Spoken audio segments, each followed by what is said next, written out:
네, 반갑습니다. 오늘은 우리 창세기 1장에서 11장을 통해 보는 하나님의 나라 8번째 시간인데요. 오늘 함께 8번째 시간 주제는 바벨과 이스라엘이라는 주제로 함께 하나님 말씀 성경 공부를 하도록 할 것입니다. 오늘 8주차로 이제 성경 공부가 마치게 되겠고요. 다음 주부터는 이어서 하나님의 나라가 또 공부로 펼쳐질 겁니다. 2탄과 같은데요. 이어서 해주시는 우리 정영교 목사님이 하나님 나라, 하나님 백성이라는 또 주제로 계속 하나님 나라 시리즈로 이제 맞추지는 않았는데 또 이렇게 하나님의 인도하심에 따라 또 이렇게 성경 공부할 수 있게 된 것 같아요. 그래서 계속적으로 또 참여해 주시고 첫 시작이 참 중요하잖아요. 우리 순원분들도 다시 우리 새롭게 수요 성경 공부가 시작되니까 같이 와서 하나님 나라 공부하자 이렇게 또 권면해 주시면 좋을 것 같습니다. 지난 7주 동안의 내용을 잠깐 한번 정리해 보면서 오늘 우리에게 주시는 또 귀한 성경 공부를 함께 하도록 할 텐데요. 하나님의 나라에서 하나님께서 창세기 1장을 시작하시면서 사람 하나 이렇게 표현했어요. 사람 한 명이라고 해야 되는데 사람 하나 이렇게 표현하면서 하나님께서 아담을 이 땅 가운데 보내시면서 하나님의 형상으로 지어주셨죠. 그 아담, 즉 사람이 존재하는 이유는 영광이라고 했습니다. 하나님께 영광 돌리는 삶을 살라고 하나님께서 이 땅 가운데 아담을 보내주셨고 그 영광은 쉽게 말해서 반사하는 것이다 이렇게 표현을 했습니다. 그래서 하나님을 반사하면서 살아가는 것, 하나님의 무엇을 반사하느냐? 하나님의 성품을 반사하고 또 하나님의 것들을 드러내면서 살아가는 것이 곧 하나님을 반사하고 하나님께 영광 돌리는 거죠. 인생을 살다 보면 참 많이 실패하고 넘어질 때가 있지만 다시 하나님께서 은혜 주시면 그 은혜에 또 빚진 마음으로 또 이렇게 살아내는 것입니다. 그래서 우리가 무너지고 넘어진 것에 집중하는 것이 아니라 하나님의 은혜에 참 집중하면서 살아갔으면 좋겠어요. 그 하나님의 사람, 그 사람이 해야 할 일이 있는데 말씀에 보면 생육하라, 번성하라, 충만하라. 여기는 짐승도 동일하겠죠. 그런데 인간에게 고유하게 정복하고 다스려라. 이 부분도 하나님께서 말씀하셨고 이름을 지어주는 것, 이거 굉장히 중요한데 본질을 규명해 가는 것, 이런 것들로 하나님께서 우리에게 해야 할 일을 가르쳐 주셨습니다. 사람과 사람과의 관계 원리도 가르쳐 주셨죠. 죄가 있기 전에는 지금도 동일하겠지만 그러니까 성부, 성자, 성령 하나님께서 공동체를 이루실 때에 사랑의 원리로 함께 관계 원리를 맺으셨던 것처럼 하나님의 형상들도 서로 사랑하는 것, 이것이 관계 원리로 하나님께서 설정해 놓으셨다라고 얘기했습니다. 그래서 사랑은 죄로 물든 이제 이후에는 용서로 표현해도 참 무방할 것 같아요. 용서, 사랑 이렇게 같은 말로 좀 이렇게 봐도요 얼추 많이 이렇게 비슷하게 흘러갑니다. 여튼 사랑의 관계로 하나님께서 설정해 놓으셨고 하나님과 우리와의 관계도 하나님이 창조주이시고 아담은 피조물인데 대리 통치자이기 때문에 하나님께서 아담과 하나님과의 관계를 설정해 놓으셨어요. 안전장치를 만들어 주셨죠. 그것을 선악과라고 얘기했습니다. 그것을 볼 때마다 누가 왕인지를 꼭 기억하면서 살아라. 이제 그것이 구약시대 율법으로 나타나고요. 그리고 신약시대 예수 그리스도께서 오셔서 완성하신 겁니다. 그런데 이제 사탄이 아담과 하와에게 찾아가서 4가지 거짓말을 통하여 넘어뜨리죠. 하나님과의 관계를 끊어뜨립니다. 죽음의 질병에 빠지게 합니다. 그 거짓말은 지금도 시대만 바뀌었을 뿐이지 여전히 동일하게 가면을 바뀌어 쓰고 우리 인생 가운데 또 우리 삶 가운데 스며들어와서 공격하고 있는 것입니다. 그로 인하여 하나님께서 무너졌던 그 사람들을 아담과 하와를 다시 회복시켜 주시잖아요. 가죽옷을 입혀주시고 하나님께 나아갈 수 있는 길을 열어주시죠. 그래서 가인과 아벨이 하나님 앞에 예배하는데 가인이 하나님 앞에 온전하게 예배하지 못하고 아벨은 하나님 앞에 온전히 예배했잖아요. 가인 계열과 셋 계열, 아벨이 죽고 셋계열로 해서 예배하는 계열과 예배하지 않는 계열로 성경의 물줄기가 흘러간다. 이렇게 말씀을 드렸었고, 하나님의 눈은 누구를 향해 있는가? 예배자를 향해 있다는 겁니다. 오늘날로 말하면 교회를 향해 있다는 것입니다. 그래서 하나님이 믿지 않는 사람을 향해 주목하는 것이 아니라 믿는 사람, 예배자를 주목하고 계시는 거죠. 그런데 예배자가 타락하고 또 예배자가 변질되고 또 예배자가 하나님 계속 기회를 주신데 돌이키지 않으면 하나님의 기다림의 끝에는 심판이 있는 거죠. 그래서 창세기 6장에 이어서 흘러가는 스토리가 노아의 홍수, 그때 전 지구적 하나님의 큰 심판이 있었다는 것을 지난주까지 공부를 했었습니다. 여러분, 홍수 심판에는 두 개의 얼굴이 있어요. 오늘 페이퍼에 보시면 첫 번째인데요. 홍수 사건의 두 얼굴은 뭐냐면 하나님의 메시지가 바로 심판과 구원의 메시지가 이 홍수 심판을 통해서 우리에게 주는 아주 영적 중요한 교훈입니다. 삶의 교훈인 것입니다. 그래서 노아 홍수 심판은 전 지구적으로 일어난 심판이지만 그 심판이 모든 사람들을 다 한 것이 아니라 그래도 그 중에 노아의 가정은 구원하신 거예요. 하나님의 심판이 있지만 반드시 남은 자, 믿는 자는 구원을 받는다는 것이죠. 그래서 우리가 함께 질문해 볼 것은 왜 심판이 있을까? 왜 하나님이 심판하셨을까? 이 질문을 해보면 성경은 예배 공동체가 무너졌기 때문에 예배 공동체가 세상과 같은 모습으로 변질되었기 때문에 그래서 심판이 온 것이다 라고 성경은 계속 얘기합니다. 앞으로 쭉 계속 그 얘기가 흘러가는 것입니다. 그러면 오늘날에도 참 동일하게 주님이 말씀하시는 거죠. 하나님께서도 21세기에 누구를 주목하고 계시냐? 믿는 자, 예배자, 교회. 의정부를 하나님 보실 때 의정부에 어디를 주목하고 계시냐? 의정부, 비전교회. 의정부에 있는 여러 교회들. 그 교회들을 하나님께서 주목하고 있는 것입니다. 여러분, 성경의 역사는 반복됩니다. 계속 이렇게 반복해서 흘러갑니다. 성경의 역사뿐만 아니라 인류의 역사는 계속 반복 패턴으로 돌아갑니다. 무슨 얘기일까? 심판과 구원의 메시지가 성경에 계속 물줄기처럼 나타나죠. 예를 들면 이런 거가 있어요. 이제 하나님께서 하나님의 백성이 꾸려지고 나서 그 백성들을 출애굽시키시고 시내산을 지나서 가나안 땅에 들어가죠. 이제 가나안 땅을 정복한 이후에 펼쳐지는 시대가 사사시대이죠. 근데 사사시대의 반복이 뭘까요?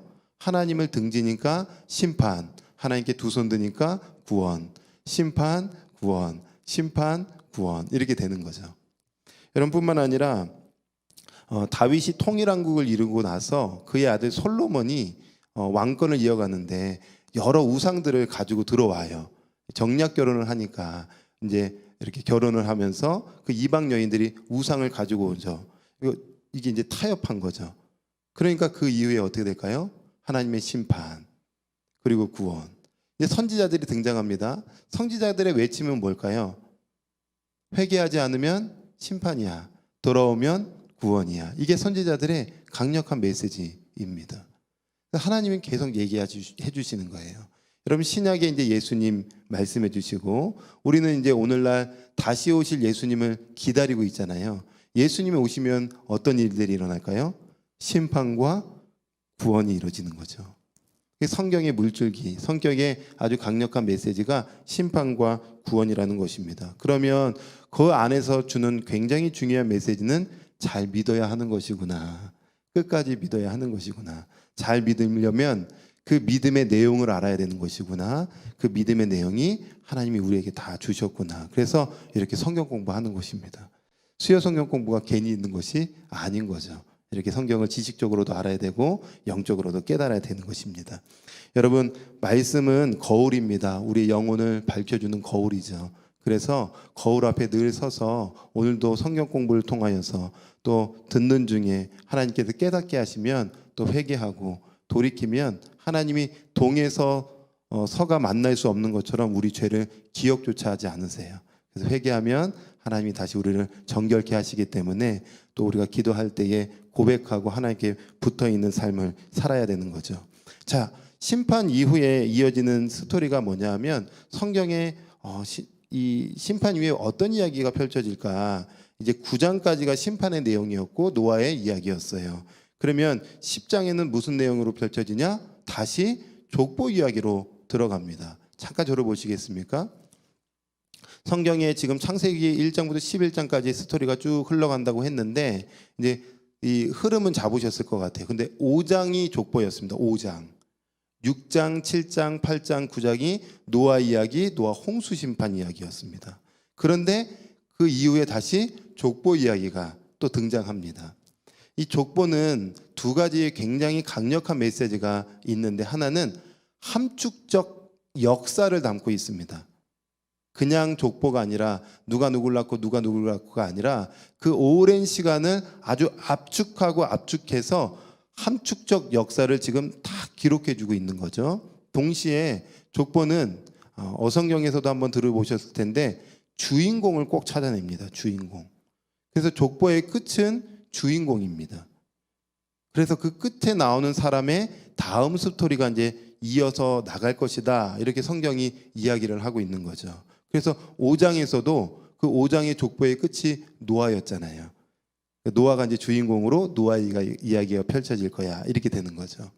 그리고 10장, 11장에도 그 끝이 아브라함입니다. 그러면 아브라함의 이야기가 시작될 거야. 이렇게 되는 거죠. 신약 성경의 마태복음에 보면 마태복음 1장도 족보 이야기잖아요. 근데 그 족보 이야기에서 끝이 누구냐?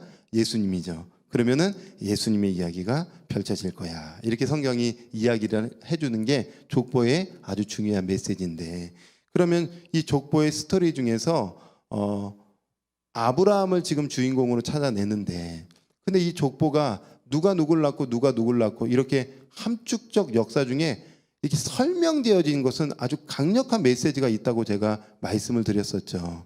그 강력한 메시지가 지금 담겨져 있는데 바로 3번에 보시면 이제 노아의 자녀들의 족보가 이렇게 기록되어 있습니다. 제가 다 기록할 수 없어서 야벳, 함, 셈 족보를 아주 간략하게만 중요한 부분까지만 한번 제가 적어봤는데 먼저 야벳 족보를 한번 들여다보시면 이렇게 기록되죠. 야벳의 아들은 고멜과 마곡과 마대와 야완과 두발과 메섹과 디라스요. 고멜의 아들은 아스그나스와 리밧과 도갈마요. 야완의 아들은 엘리사와 달시스와 기띔과 도다님이라. 이들로부터 여러 나라 백성으로 나뉘어졌대요. 나뉘어서 각기 언어와 종족과 나라대로 바닷가의 땅에 머물렀더라. 나눠졌다고 지금 나와 있습니다. 우리는 질문해야 됩니다. 왜 나눠졌을까? 왜 나눠졌을까? 지금 이 족보에서 이야기하고 있는 게 나눠졌다. 이게 이제 중요한 설명이에요. 나눠졌다. 이 나눠졌다는 것은 또 다른 표현으로는 흩어졌다라는 뜻이죠. 흩어졌다.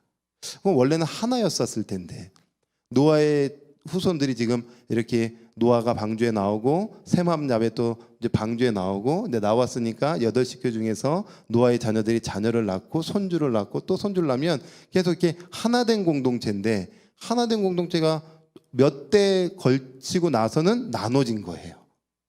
그죠? 그 다음에 함족보 말고 셈족보를 한번 먼저 보실까요? 21절에 보면 셈족보도 나옵니다. 셈은 에벨 온 자손의 조상이요 야벳의 형이라. 그에게도 자녀가 출생하였으니 셈의 아들은 엘람과 아수르와 아르박삭과 룻과 아람이요 아람의 아들은 우스와 훌과 게델과 마스며 아라박삭은 셀랏을 낳고 셀랏은 에벨을 낳았으며 에벨은 두 아들을 낳고 하나의 이름은 벨렉이라 하였으니 그 벨렉이 뭘까요? 그때에 세상이 나뉘어졌대요. 지금 한 5대 뭐 몇 대 안 돼서 지금 나눠졌구나. 그러면 야곱 족보에도 나눠졌다고 표현됐고 지금 생 족보에도 나눠졌다고 했으니까 왜 나눠졌을까라는 것을 질문해 본다면 지금 함족보에 지금 누가 지금 등장하고 있네요. 그 함족보 우리가 잘 알 텐데 이제 6절, 7절, 8절도 내가 이어서 읽어보도록 하겠습니다.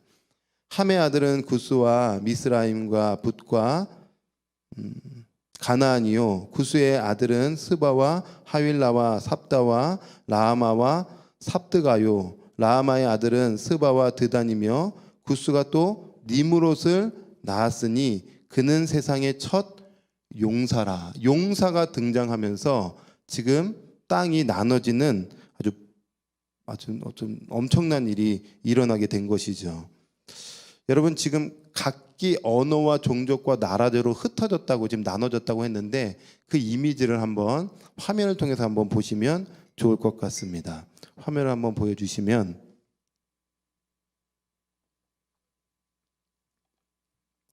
먼저 나눠지기 전에 족보를 다시 한번, 예전에 한번 보여드렸던 족보인데요. 족보는 봐도 참 재밌습니다. 다시 한번 보시면 노아 홍수 심판이 있고 나서 이제 셈, 함, 야벳이 이제 쭉 이어서 족보를, 또 가문을 계속 이어가겠죠. 특별히 이제 셈 족보에서 아브라함이 등장하는데, 제가 예전에도 재밌다고 표현했던 것은 노아와 아브라함이 같이 살고 있었다. 의미가 있겠죠.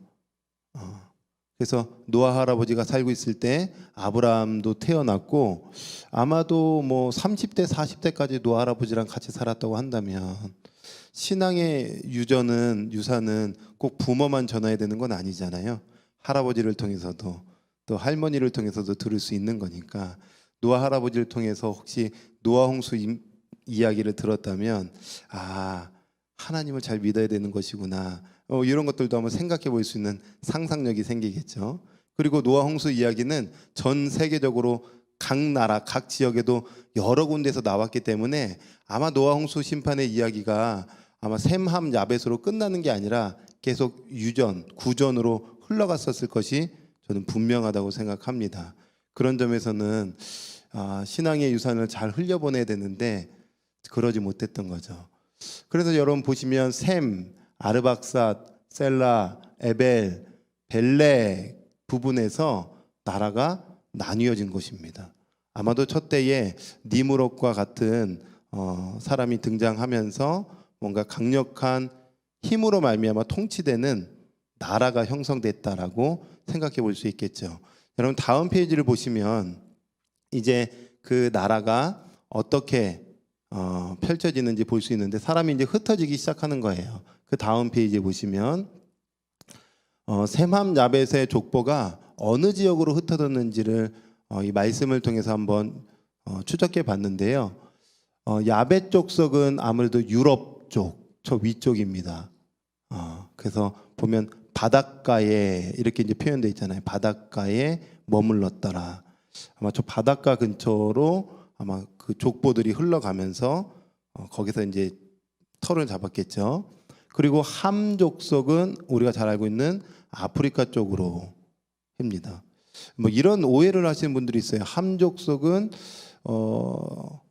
잘못해가지고 저주를 받아서 되게 무지하고 종처럼 살았다, 뭐 이렇게 이제 표현할 수 있는데요. 여러분, 문명 중에 우리가 잘 아는 것, 아프리카의 이집트, 애굽 문명이 최강이었잖아요. 똑똑한 사람들이었고 아주 굉장히 과학을 발전시켰던 민족이기도 합니다. 그러니까 그런, 여러분, 이 얼굴색이나 이런 걸로 오해를 당연히 하면 안 되겠죠. 그리고 셈 족속은 우리가 잘 알고 있는 이 노란색 지역으로 해서 아시아 근방으로도 넘어갔을 수도 있었겠다라고 우리가 생각해 볼 수 있는 것입니다. 그런데 여기에서 우리가 이제 이런 질문을 해요.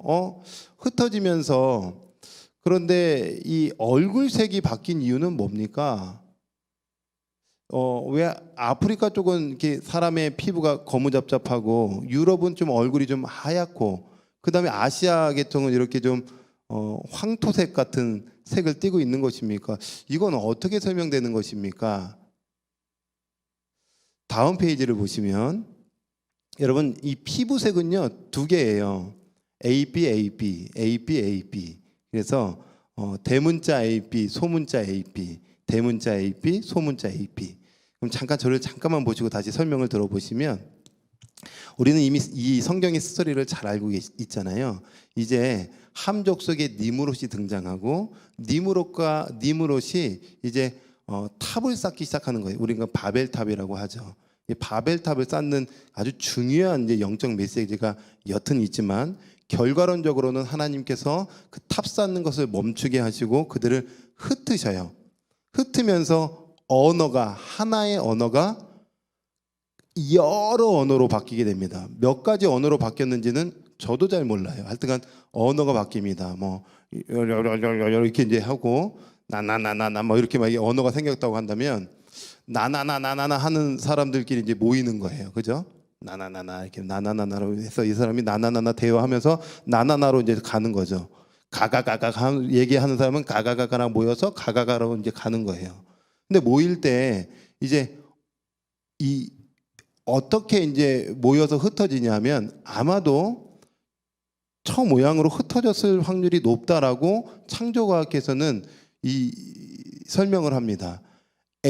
대문자 AB가 좀 검은색 피부를 많이 갖고 있는 그런 피부색의 유전자로 간다면 AB 소문자 AB, AB 소문자 AB 이렇게 있을 때 가가가가가가 이게 이제 검은색 피부예요. AB가 모인 거죠. 그 AB 큰 대문자 AB끼리 아프리카 쪽으로 가가가가가 해가지고 그쪽에서 털을 잡으니까 거기는 흑인이 좀 많이 모여 있는, 그죠? 그리고 이제 나나나나 얘기하는 제가 잘못 적었습니다. 소문자 AB가 또 나나나나 얘기해가지고 거기는 이 피부색이 조금 뭐랄까 하얀색 빛이 나는 그 피부 형태들이 모여서 저 유럽 쪽으로 가는, 그리고 대문자 AB, 소문자 AB, 대문자 AB, 소문자 AB는 모여서 아시아 근방으로 넘어가게 되는. 그래서 인류에서 여러분 이 얼굴색 중에서 가장 많은 형성을 하고 있는 사람들이 누굴까요? 황인종이라고 표현하죠. 아시아 계통의 사람들 굉장히 많습니다. 그리고 이제 아프리카, 유럽 쪽에 사람이 많은 것처럼 이렇게 됩니다. 그런데 흑인과 백인이 결혼하면 어떻게 되죠? 얼굴색이 이렇게 나오는 사람도 있어요. 또 백인이 나오는 경우도 있고 흑인이 나오는 경우도 있는 거예요.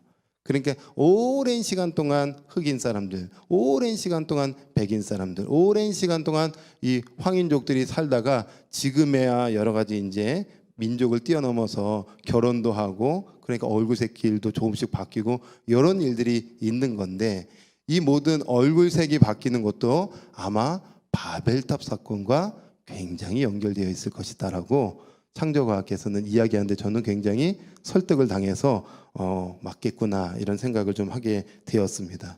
여튼 이제 넘어가시면 저런 얼굴 잡아주시면 함 족속에서 누가 나오냐면 굉장히 중요한 모델이 한 명 나오죠. 그 모델은 좋은 모델이 아닙니다. 아주 안 좋은 모델이죠. 그 사람이 누구냐면 니무롯이라는 사람입니다.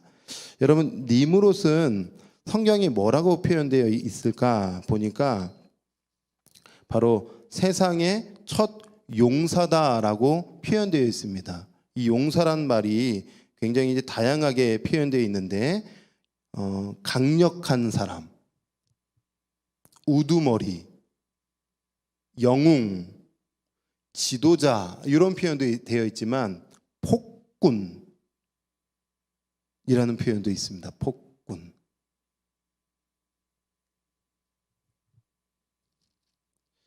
힘으로 지금 통치하려고 하는 사람이 나타난 거죠. 그리고 제가 기록되어 있지는 않지만 9절 말씀에 10장 9절 말씀에는 이렇게 표현되어 있어요. 그가 여호와 앞에서 용감한 사냥꾼이 되었으므로 속닥에 이르기를 아문은 여호와 앞에 니무롯같이 용감한 싸움꾼이라 하더라. 여러분 여기에서 여호와 앞에 니무롯같이라는 이 말이 어떤 얘기냐면요. 원어로 보면 이렇게도 표현돼요. 하나님 앞에 대적하는 자 이런 표현도 되는 거예요. 이제 힘으로 자기만의 왕국을 만드는 그런 이야기가 펼쳐집니다. 그것이 바로 11장의 바벨탑 사건의 스토리가 이어지죠. 그래서 족보가 쭉 가다가 11장에서 탁 잠깐 멈춰서 어떤 설명이 나오냐면 니무롯을 중심으로 한 바벨 나라가 형성되는 이야기가 펼쳐지는 거예요. 세계사에서 나라가 형성되는 거, 나라. 그래서 여러분 이제 4번의 바벨탑 사건을 한번 주목해 보시면 첫 시작이 어땠을까요? 1절에 온 땅의 언어가 하나였죠. 말이 하나였던 겁니다. 그런데 이들이 동방, 여러 가지 좀 좋은 곳이 어딜까 이렇게 동방으로 옮기다가 시날 평지가 괜찮았나 봐요. 거기에 사람들이 거류하고 있는데 서로 말하되 벽돌을 만들어 견고히 굽자 하고 이에 벽돌로 돌을 대신하여 역청으로 진흙을 대신하고 또 말합니다. 성과 탑을 건설하여 그 탑 꼭대기를 하늘에 닿게 하여 우리 이름을 내고 온 지면에 흩어짐을 면하자 한 것입니다. 흩어지지 말고 우리만의 왕국을 만들자라고 그들이 지금 결의하죠. 그리고 그들이 자기들의 이름을 내려고 합니다. 여러분, 이름을 낸다는 게 뭡니까? 자기 영광 취하겠다는 겁니다. 영광은 내가 받겠다는 거예요.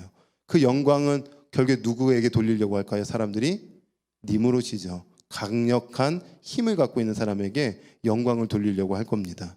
여러분, 탑 꼭대기에 하늘을 쌓자는 게 뭡니까? 하나님 필요 없다는 교만함, 내가 왕이다라는 그런 의미 아니겠습니까? 성읍과 탑을 건설하는 것은 그들은 더 이상 하나님께서 인간에게 주셨던 사명이 뭘까요? 정복하고 다스리는 거예요. 그런데 그거 안 하겠고 우리만의 성, 우리만의 탑을 쌓겠다는 것은 사명 필요 없다라는 또 의미가 아니겠습니까? 자기만의 왕국과 사명과 이런 것들을 감당하지 않고 하나님의 왕이 아니라 내가 왕이 되어 통치하는 세상 나라가 시작되고 있는 것입니다.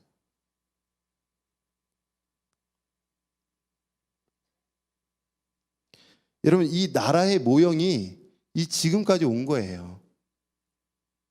지금 이 나라의 근원, 그 시작.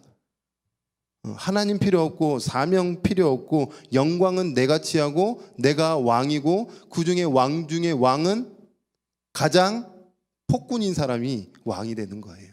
이게 세상 나라예요. 그 나라의 원리가 지금 바벨 이렇게 지금 시작됐지만 성경에 등장하는 바벨론 국가가 그런 케이스고요. 또 페르시아라는 나라가 그런 케이스, 메데바사라는 나라가 그런 제국을 이루고 그 다음에 헬라 제국, 알렉산더 중심으로 하는 헬라 제국이 나중에 등장하고 우리가 잘 알고 있는 로마 제국이 일어나는 곳입니다. 제국입니다. 전쟁을 잘해서 나라를 크게 차지했네가 아니라 인간의 끝은 이 왕은 땅을 넓히고 나만의 왕국을 세우려고 하는 게 이 교만함의 깊은 곳에 자리 잡고 있는 것입니다. 그 로마 제국이 이제는 오늘날로 말하면 이거 영상 나가면 제가 어떻게 될지 모르겠지만 중국이 그런 케이스 아니겠습니까? 저는 감히 얘기하고 싶습니다. 지금 그 나라를 만들고 있는 거예요. 그 대제국을. 미국이 민주주의라고 표현하고 있죠. 청교도들이 넘어가서 하나님을 예배하는 국가로 만들었지만 지금 과연 그럴까요? 과연 그럴까요? 미국도 그 대제국을 놓지 않으려고 온갖 방법으로 세계전쟁을 일으키고 있는 것입니다. 그래서 지금 보이지 않는 어마어마한 이 전 지구적 싸움이 일어나고 있는 거예요. 구민권을 잡고 있고 그 다음에 사람들의 어떤 먹을거리도 다 잡고 있고 그래서 미국의 경제가 흔들리면 같이 연결되어 있는 동맹국들이 흔들리고 미국의 부동산이 올라가면 같은 나라들이 막 올라가고 그 나라 하나로 좌지우지 되는 거예요. 그래서 지금 이 패권 국가 싸움은 사실은 이 바벨 싸움이랑 바벨론의 그 성격과 너무 똑같은 거예요. 니무롯이 없어졌다고 해서 또 다른 니무롯이 등장하지 않는 것이 아닙니다. 니무롯 죽으면 또 다른 니무롯이 등장하는 거예요. 바벨이 없어졌다고 해서 바벨이 끝이 아니라 또 다른 바벨이 이루어지고 있는 거예요. 지금도 또 다른 바벨이 전 지구적으로 있는 거예요. 그들의 중심에는 하나님께 대한 영광이 아닙니다. 나라를 형성하는 지도자들의 그 중심에 하나님의 나라를 이루고자 하는 마음이 있는 것이 아닙니다. 자기 왕국입니다.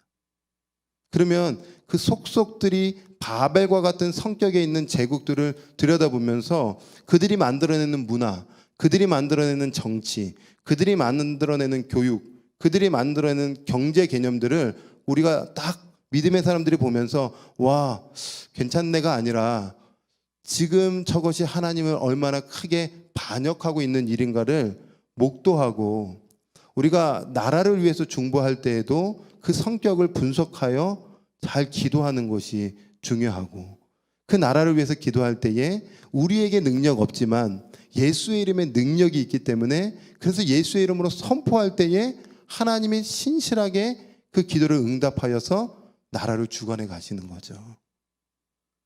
바벨은 계속 사라질 겁니다.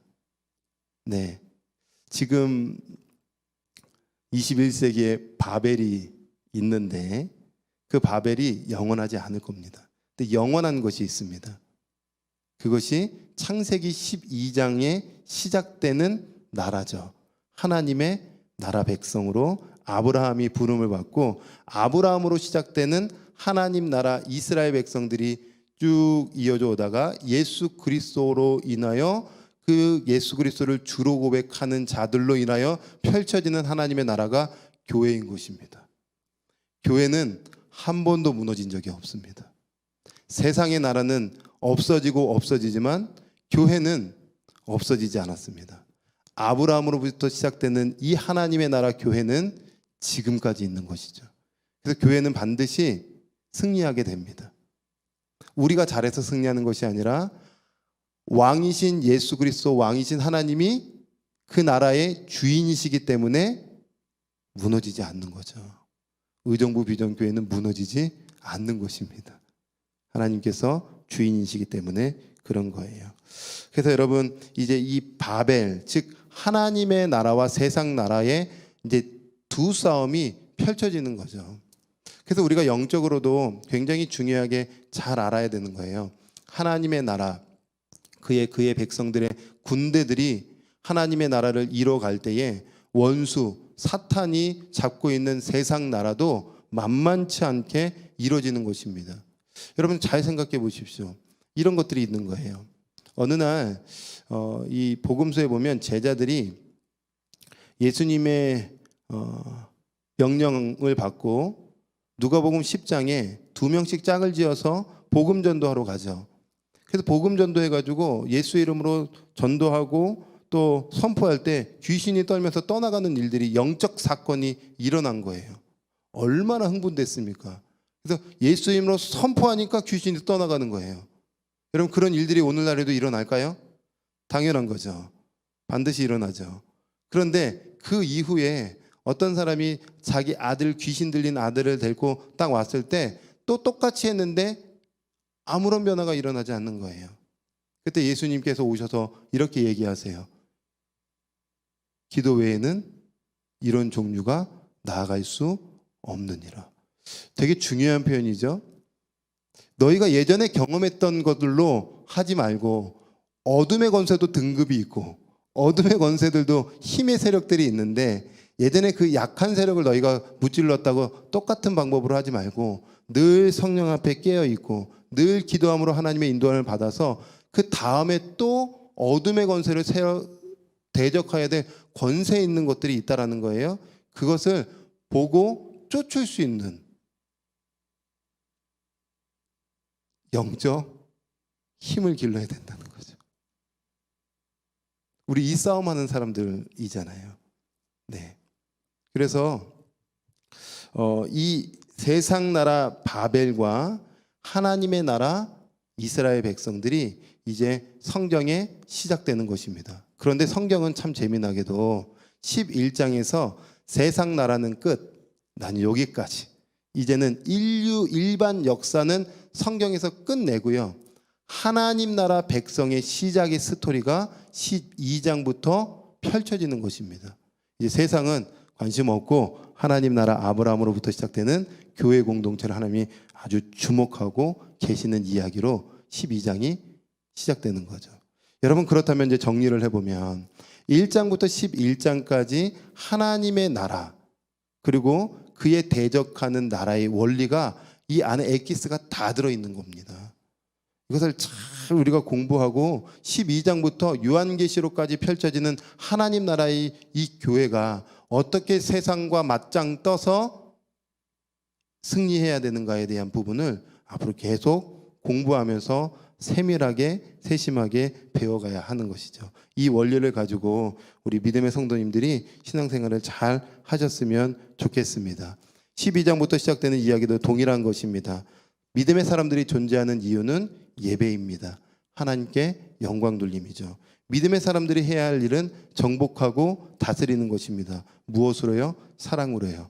무엇으로요? 복음으로요. 그래서 우리는 복음을 줌으로 그 영혼을 정복하는 것입니다. 저도 이 얘기를 하면서 늘 죄송하고 부끄럽고 또 그런데요. 이 코로나 시기에 이 복음을 전하는 것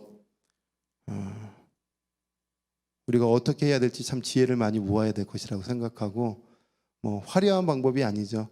때로는 무식한 방법으로도 끊임없이 복음을 전하고 예수님을 전해야 되겠죠. 그리고 믿음의 사람들과의 관계 원리, 교회의 관계 원리는 사랑입니다. 그리고 하나님께서 여전히 믿음의 사람들에게 안전장치를 구약시대의 율법으로 주셨다면 신약시대에 예수 그리스도께서 그 안전장치로 완성하셨고 우리는 예수 안에 있을 때만 안전하게 되는 것입니다. 그래서 날마다 십자가를 바라보고 날마다 예수님 앞에 붙어 있을 때 우리가 한 걸음 한 걸음 예수님 닮은 사람이 될 수 있는 것이죠. 그런 은혜가 우리 성도님들 가운데 있기를 주님의 이름으로 축복합니다.